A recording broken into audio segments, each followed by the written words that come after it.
Alright, the right fits. We are back here on the 19th of November. I have taken a good long break, but now I am back and we are rocking. We just had the, oh God, I don't know what presidential election this was, but the 2024 presidential election, a week and a half ago maybe, or about 2 weeks ago now. And it has shaken up the political atmosphere like nothing has. Trump, as I said, was a guaranteed winner because Kamala Harris was the most disliked vice president of all time and got like 0% of the vote in 2020, so it made no sense her winning. The deep state did everything they could. They utilized all their CIA assets in the media, Operation Mockingbird. We'll go into that at some other time, don't worry. But that's, as we know, 10 to 20% of many news agencies are infiltrated by the CIA. I mean, those are the statistics for the 10 to 20% was at Time magazine, New York Times, and Wall Street Journal, I think. And at that point when they did the investigation, 10 to 20%. I can't remember if it was 10 or 20. I think it might have been 20% of the journalists were on the CIA payroll. So, yeah. But Trump won. Great victory. It's so crazy because 8 years ago, I was not a Trump fan, you know what I mean? But now, after the weaponization that the Democrats did to just find a judge to give him a felony and then use that as an excuse, it's a political indictment, right? It was political charges. They weaponized so bad the judicial system. And now we have RFK Jr. as HHS Secretary, Intelligence Director, Tulsi Gabbard, which is awesome, a great pick. Oh man, who are some other good ones? Those are the two real good ones right now that I think, which is very good, bipartisan. Musk is going to be an advisor, which I think is obviously a good thing. He can hopefully... Our government is so bloated, right? We have 21 or 23 intelligence agencies. Why? They all do illegal shit, right? All of them. And what they do that is good could be cut down to 1-2 agencies. Why do we have... Those are like the Pentagon. You could get rid of the Pentagon. We need to get rid of the Pentagon. This world is not safe with the Pentagon. I want to say that, honestly. I was thinking about that. The Pentagon, since the formation of the Pentagon, I think after World War II, if I'm correct, nothing good has come from it, right? We had Korea, Vietnam, both real dumb. I shouldn't even say Vietnam, the Indochina War, right? Laos, Vietnam, Cambodia, all these places. So 3 countries, right? What's after that, right? Kosovo and, Clinton's little venture down there. First Gulf War, right? And then all that Serbian shit, which all of that was a colossal fuck up, right? And then the second Iraq War, obviously, colossal fuck up. Afghanistan. It's just a litany of just terrible, idiotic wars, right? It's just crazy. And so Trump has said he wants to pull out of the Ukraine war. Great, cut the funding. We're throwing billions of dollars over there. Right? This is the CIA's new shit, right? That they love, because they're the ones who destabled the democratically elected president in 2014 in Ukraine to get this war going. And eventually it did, obviously, like they wanted, because the CIA likes war. They start wars. That's what they do. That's what they're there for. And that's not even right. I'm forgetting all the crazy shit they did in Latin America, all the crazy shit they're doing now in Latin America and Africa, you know, the Middle East. I mean, we have just fucked up so many countries, and now we're headed closer and closer to nuclear war, and the Pentagon loves it. The Pentagon, they make the U.S. suicidal, and it strips us of our democracy. That's honestly what I believe the Pentagon does. Because we know the Patriot Act, it's what they do. They have oversight over themselves. It doesn't even make sense. There's black projects and black book operations that just no one can see in Congress, and you just go, well, then we don't have democracy, because if our elected representative, our highest elected representatives can't see what's really going on, then I don't know how anyone calls that a democracy. It's not, right? So we don't live in a democracy while the Pentagon is here. And Trump's not going to get rid of the Pentagon. Obviously, he can't. That's the issue with the Pentagon. They've become so entrenched in every part of our, from paid programming in the NFL, having the jets fly over, right? Cost thousands of dollars to do that, right? Tens of thousands of dollars, probably hundreds of thousands of dollars, just to fly over someplace, right? Where's that money coming from? Why?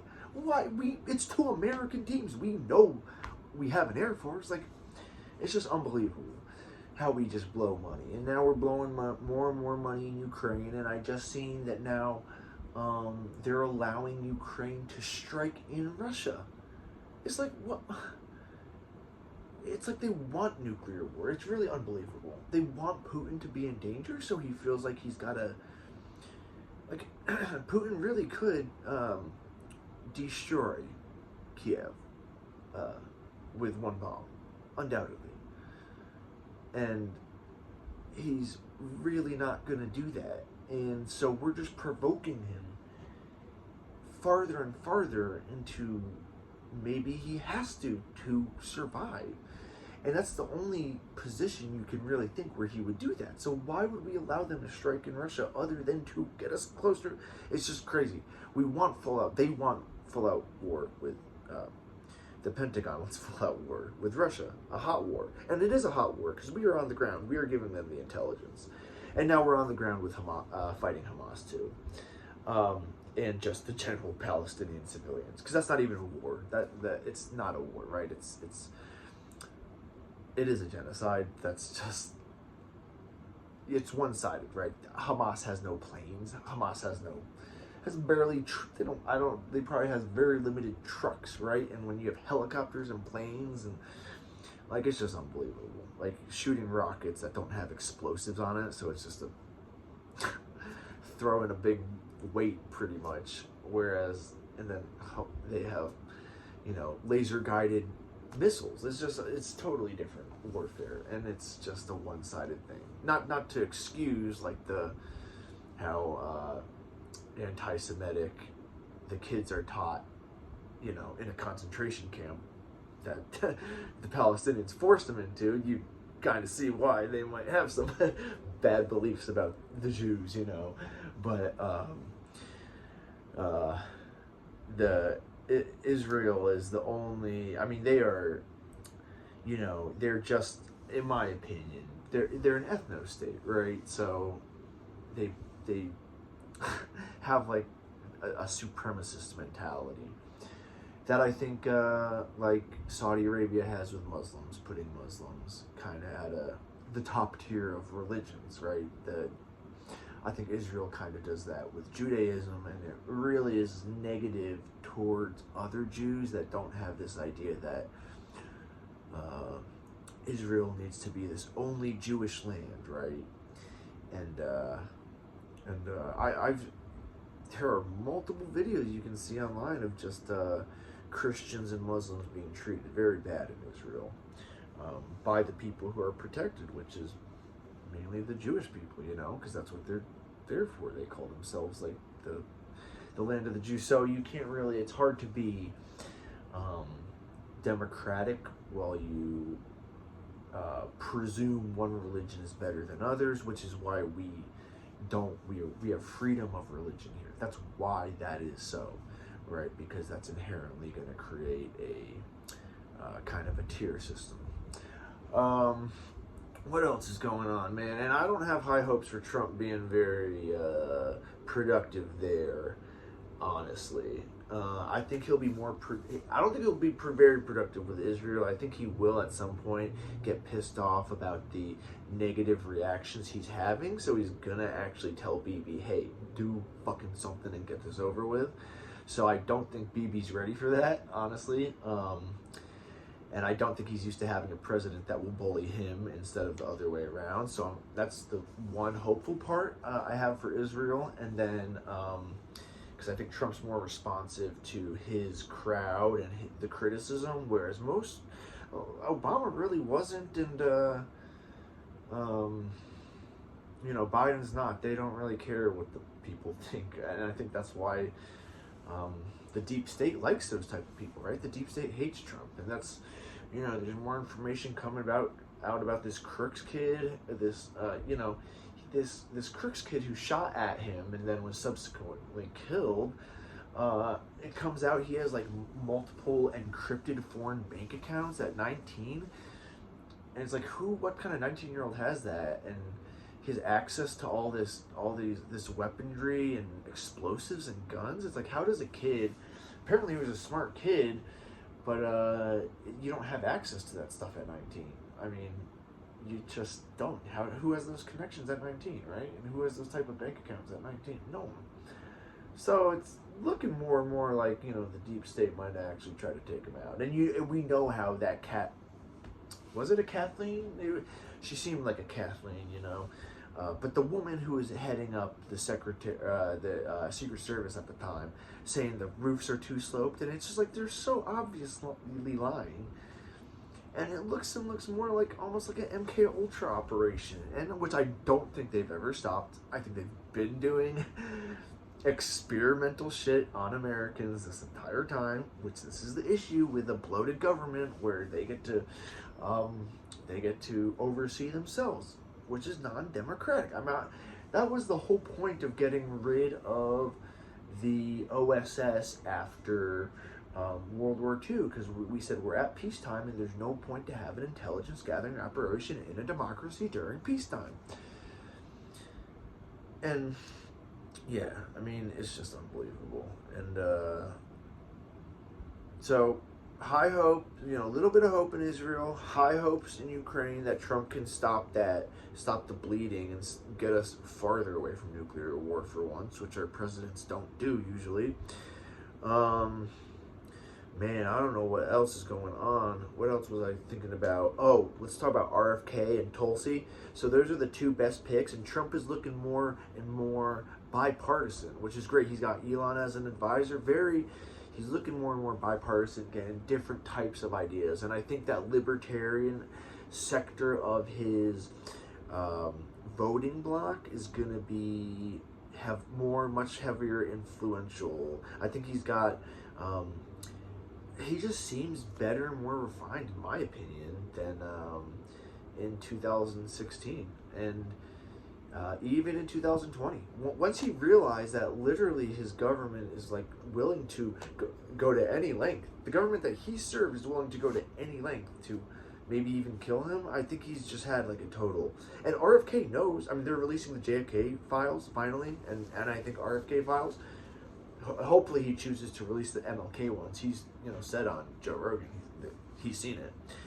So, which obviously means if they have a file on it, they killed him. I don't know how. Why would they have a file on the on the MLK shooting, right? He's a civilian. He doesn't work for the government. He's not a president. Why would he's just a pastor? So why would they have a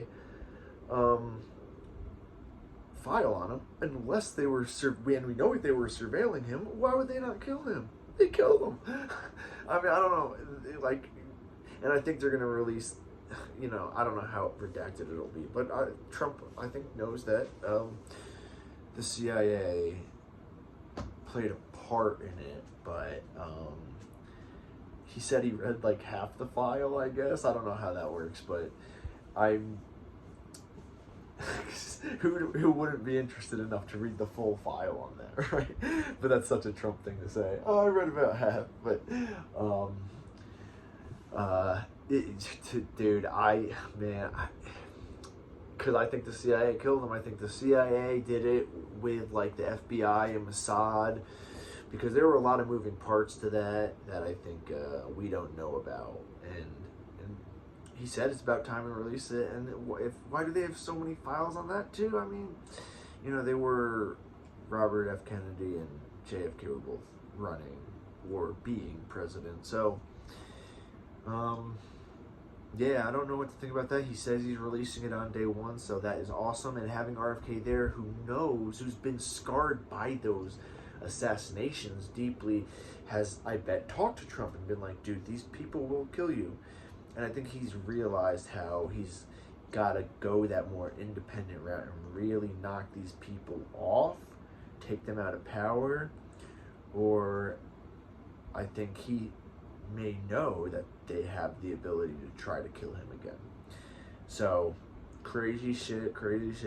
Hopeful for Ukraine, hopeful for Israel, because it's just getting worse and worse over there, and a change is needed. So, you know, we'll keep the pressure up on Trump if he doesn't do a good job in these places, and that's what a good constituency does, right?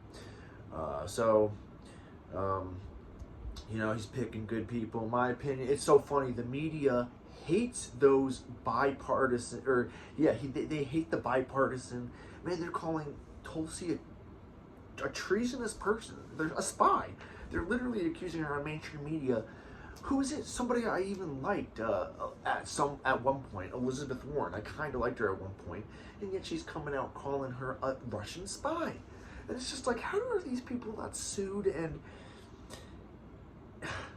I guess because you got to prove that she's not a spy, which is hard to do. How do you prove you're not a spy? But it's just unbelievable. Because these are bipartisan picks that you'd think that the Dems and mainstream Republicans are going, these are the bad picks. It's like, these are the only good picks, because he's picked some mainstream people like Marco Rubio, who honestly kind of sucks. I mean, he's not terrible for a Republican, but he kind of sucks, you know? He's pretty much in with the deep state. He's had a couple things where he goes against the mainstream where he's all right on, but not much. Tulsi and RFK are much better picks than all the mainstream people. The mainstream people suck. All Trump's mainstream picks have pretty much sucked, and I think he kind of knows that. I mean, I think he's just like, I really don't have much to pick from, which the Republicans honestly don't have much to pick from, like, that are great picks at all. I mean, the Democrats, I think, have a little bit more options on the pick side from good people that are a little more populist. Populist is key, right? Trump is a right-wing populist, like Bernie was a left-wing populist, and populism right now is the popular thing, because the populist is pissed off right now. The majority of people, right, with the people making under 100 grand, the vast majority of people are very pissed off right now. So, again, high hopes. Oh, and Jacob, I love you. This is the Right Fits, and you know, like, subscribe, and leave a nice comment. Thank you.